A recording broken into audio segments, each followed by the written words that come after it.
আপনি কি জানেন এমন এক জাতি ছিল যারা আল্লাহর নবীকে কূপে ফেলে হত্যা করেছিল, আর সেই অপরাধের কারণেই মুহূর্তের মধ্যে তাদের সমৃদ্ধ বসতি মাটির সাথে মিশে যায়? রাজজাতি গড়ে ওঠা বসতি নিয়ে ইসলামী ইতিহাসবিদ ও মুফাসসিরদের মধ্যে ভিন্ন মত পাওয়া যায়। কারণ কুরআনে শুধু আসহাবুর রাস বলা হয়েছে, কিন্তু নির্দিষ্ট স্থান বা শহরের নাম উল্লেখ করা হয়নি। তবে তাফসীর গ্রন্থগুলো থেকে যেসব তথ্য পাওয়া যায় তা হল: ১. রাজজাতির বসতি কোথায় ছিল? ইয়ামামা অঞ্চল, আরব উপদ্বীপে বর্তমান সৌদি আরব। অনেক মুফাসসির যেমন ইবনু আব্বাস বলেছেন তারা ইয়ামামা অঞ্চলে বসবাস করত। এখানে ছিল উর্বর জমি ও কূপ, যেগুলোকে কেন্দ্র করে তারা বসতি গড়ে তোলে। আজারবাইজান অঞ্চল, কেউ কেউ বলেছেন তারা আজারবাইজান এলাকায় কূপের পাশে বসতি গড়েছিল। এই এলাকায় পাহাড়ি ঝর্ণা ও কূপ থাকায় ধারণা করা হয় সেখানকার এক কূপকে কেন্দ্র করেই তাদের বসবাস শুরু হয়। আনাতোলিয়া বর্তমান তুরস্কের অংশ। কিছু ইতিহাসবিদ লিখেছেন তারা তুরস্কের অ্যানাতোলিয়া এলাকায় গড়ে ওঠা এক প্রাচীন সভ্যতা ছিল। সেখানে অনেক প্রাচীন কূপ ও নদীর ধারে বসতি ছিল। রাজজাতির বসতির ধরন কেমন ছিল? তারা কূপ বা ঝর্ণার পানি নির্ভর করে জীবনযাপন করত। কৃষি, পশুপালন এবং কূপের চারপাশে ছোট ছোট বসতি ছিল। সময়ের সাথে কূপটিই তাদের জীবনের কেন্দ্র হয়ে ওঠে, তাই তাদের বলা হয় আসহাবুর রাস, অর্থাৎ কূপের অধিবাসী। কিভাবে ধ্বংস করা হয়েছিল রাজজাতিকে? তাফসীর ইবনে কাসির ও অন্যান্য ইসলামী ঐতিহ্য অনুযায়ী: ১. তারা যখন আল্লাহর নবীকে হত্যা করে তখন আল্লাহর গজব তাদের উপর নেমে আসে। রাজজাতি কিভাবে নবীকে হত্যা করেছিল এই বিষয়ে কোরআনে সরাসরি বিস্তারিত নেই, তবে তাফসীর ও ইতিহাসবিদদের বর্ণনায় কিছু ঘটনা পাওয়া যায়।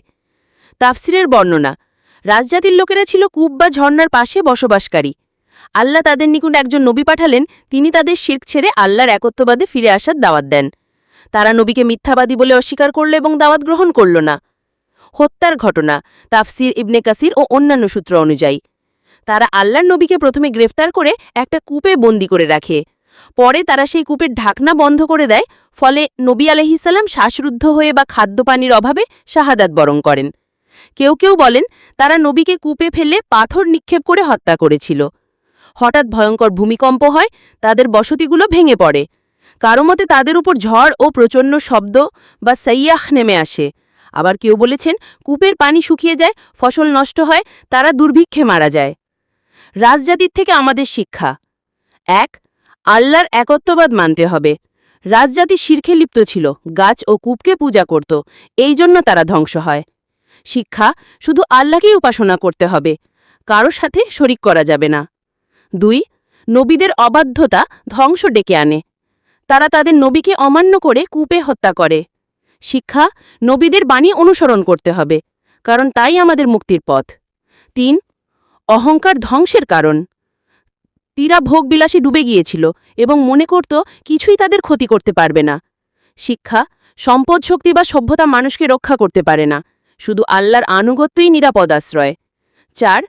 অন্যায় অশ্লীলতা সমাজকে ধ্বংসের মুখে ঠেলে দেয়। রাজজাতির মধ্যে অন্যায়, জুলুম ও ব্যভিচার ছড়িয়ে পড়েছিল। শিক্ষা: অন্যায় ও অশ্লীলতা সমাজকে ধ্বংসের মুখে ঠেলে দেয়। ৫. ইতিহাস থেকে শিক্ষা নেওয়া জরুরি। আল্লাহ কুরআনে অতীত জাতিদের ঘটনা উল্লেখ করেছেন আমাদের জন্য নাসিহাত হিসেবে। শিক্ষা: যারা আল্লাহর অবাধ্য হয় তাদের পরিণতি সবসময় ধ্বংস, তাই ইতিহাস থেকে শিক্ষা নিতে হবে। আপনি যদি এই চ্যানেলে নতুন হয়ে থাকেন অবশ্যই চ্যানেলটি সাবস্ক্রাইব করবেন, আর এরকম ভিডিও পেতে অবশ্যই কমেন্টে জানাবেন। আল্লাহ হাফেজ।